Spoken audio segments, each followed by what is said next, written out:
Elvis Presley, surnommé le roi du rock and roll, est l'une des figures les plus emblématiques de la musique populaire et de la culture mondiale. Sa carrière a été marquée par une série de succès monumentaux, des innovations musicales et une influence indélébile sur l'industrie du divertissement. Cet article revient sur sa vie, son parcours et son héritage inaltéré. Les débuts, une naissance modeste. Elvis Aaron Presley naît le 8 janvier 1935 à Tupelo, dans l'État du Mississippi, aux États-Unis. Il est le fils unique de Vernon Presley et Gladys Love Presley. Sa naissance est marquée par une tragédie, son frère jumeau, Jesse Aaron Presley, décède à la naissance. Elvis grandit dans une famille modeste, confrontée à de nombreuses difficultés financières. La famille Presley déménage à Memphis, Tennessee, lorsqu'Elvis a 13 ans, et c'est là qu'il se lie d'amitié avec de jeunes musiciens et découvre la musique de manière plus intense. Memphis est un carrefour culturel, où se rencontrent différentes influences musicales, telles que le gospel, le blues et le country, qui auront un impact considérable sur le futur style musical d'Elvis. Les premiers pas en musique, de l'amateurisme à la célébrité. Elvis développe une passion pour la musique dès son plus jeune âge. En 1945, il commence à chanter dans des concours de chant à l'école, mais il est souvent considéré comme timide et peu talentueux. Ce n'est qu'en 1953, à l'âge de 18 ans, qu'il se rend dans le sound studio de Sam Phillips à Memphis pour enregistrer une chanson comme cadeau pour sa mère, Gladys. C'est en 1954, après plusieurs essais, qu'Elvis signe son premier contrat chez Sun Records. Cette rencontre avec Sam Phillips sera un tournant décisif dans sa carrière. Sam Phillips, ayant une vision différente des autres producteurs de l'époque, perçoit immédiatement le potentiel unique d'Elvis, une fusion de genres musicaux jusque-là peu explorés. En 1954, il enregistre Taz All Right Mama, un morceau de blues qui est l'un des premiers à mélanger le country et le blues de manière innovante. Le succès immédiat de cette chanson lance la carrière d'Elvis. Il devient rapidement un phénomène local, et, avec ses prestations scéniques électrisantes et son énergie débordante, il capte l'attention des jeunes du pays. L'explosion de la célébrité, années 1955 à 1957. En 1955, Elvis signe un contrat avec le label RCA Victor, ce qui marque le début de sa véritable ascension. Son premier album, Elvis Presley, se vend à des millions d'exemplaires et contient des titres désormais classiques, comme Heartbreak Hotel, qui devient un énorme succès et propulse Elvis au sommet des classements musicaux. Sa musique révolutionne la scène musicale de l'époque. Le mélange de gospel, country, blues et un peu de rockabilly crée un son nouveau et excitant qui captive un large public. Sa voix unique, combinée à son style scénique audacieux, choque et fascine à la fois les jeunes et les adultes. En 1956, Elvis Presley devient une star mondiale, apparaissant dans des émissions de télévision à grande audience comme The Ed Sullivan Show, où son image de rebelle et son charisme explosent à l'écran. Il incarne un phénomène culturel qui touche non seulement la musique mais aussi la mode, la danse et même le langage. Les années cinéma, 1956 à 1960. Outre sa carrière musicale, Elvis Presley fait une incursion réussie au cinéma. En 1956, il obtient son premier rôle principal dans le film Love Me Tender, un western musical qui connaît un grand succès.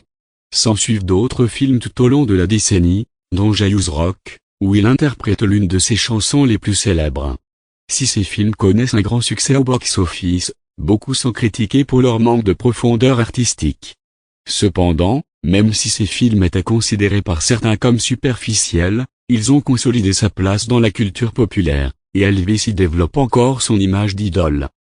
Cependant, les années de film ne représentent qu'une partie de son héritage musical.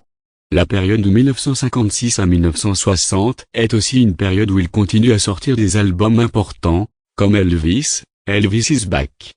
Et bien sûr la chanson légendaire Is Now or Never, qui symbolise le passage à une nouvelle phase de sa carrière.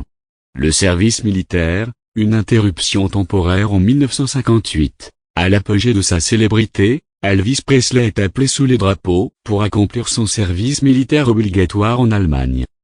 Cette interruption de 2 ans marque un tournant dans sa carrière. Bien qu'il ait continué à recevoir des lettres et à rester présent dans les esprits grâce à ses chansons précédentes, l'impact de cette période est paradoxal. Il revient en 1960 avec une nouvelle image, plus mature, mais aussi plus conformiste. Les années 1960, un virage musical après son retour de l'armée. Les années 1960 marquent un changement important dans la carrière d'Elvis Presley. Sa musique devient plus douce et moins audacieuse, se concentrant sur des ballades et des chansons d'amour. Il continue de sortir des albums, mais le rock and roll pur et dur, qui l'avait propulsé à la célébrité, semble s'être rempli. Malgré une production cinématographique prolifique pendant cette période, les critiques continuent de le considérer comme un artiste en déclin.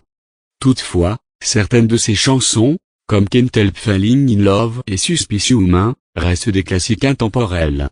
Le retour triomphal, les années 1968 à 1970. En 1968, Elvis Presley revient sur scène après une longue absence, dans une émission spéciale télévisée intitulée Elvis, 68 Comeback Special.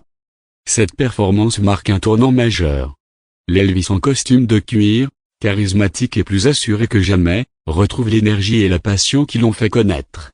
Ce moment est considéré par beaucoup comme son retour au sommet de la scène musicale, réaffirmant son statut de king. Après cela, il enchaîne avec une série de concerts et sort un album mythique, From Elvis in Memphis.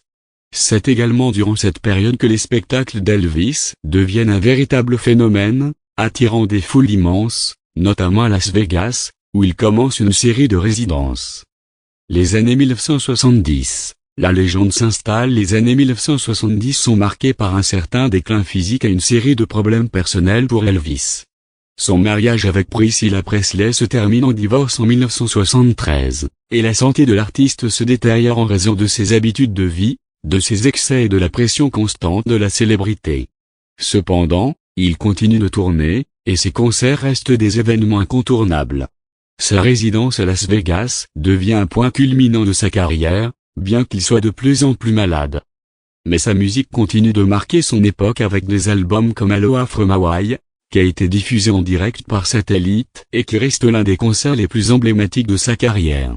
La mort d'Elvis, 1977. Le 16 août 1977, Elvis Presley meurt à l'âge de 42 ans, dans sa maison de Graceland, à Memphis, des suites d'une crise cardiaque liée à des problèmes de santé chroniques. Sa mort choque le monde entier, et une légende est née. L'héritage d'Elvis Presley. Malgré sa disparition prématurée, l'héritage d'Elvis Presley est immense. Il est l'un des artistes les plus influents de l'histoire de la musique, ayant inspiré des générations de musiciens et de fans. Il a vendu plus de 1 milliard de disques à travers le monde et a marqué la culture populaire de manière indélébile. Sa maison à Graceland est l'une des attractions touristiques les plus visitées aux États-Unis, et il reste une figure de proue dans les domaines de la musique, du cinéma et de la mode. Elvis Presley n'est pas seulement un artiste, il est un phénomène culturel. Il a incarné l'idée de rébellion et de jeunesse dans les années 1950, tout en se réinventant dans les décennies suivantes, pour rester pertinent. Aujourd'hui, il continue d'être célébré à travers des films, des concerts hommages, des livres et des documentaires. Conclusion, Elvis Presley reste une légende vivante, un pionnier du rock and roll, un homme dont l'impact culturel est plus grand que sa propre vie. Il incarne à la fois la célébrité, la musique et la révolution des années 1950.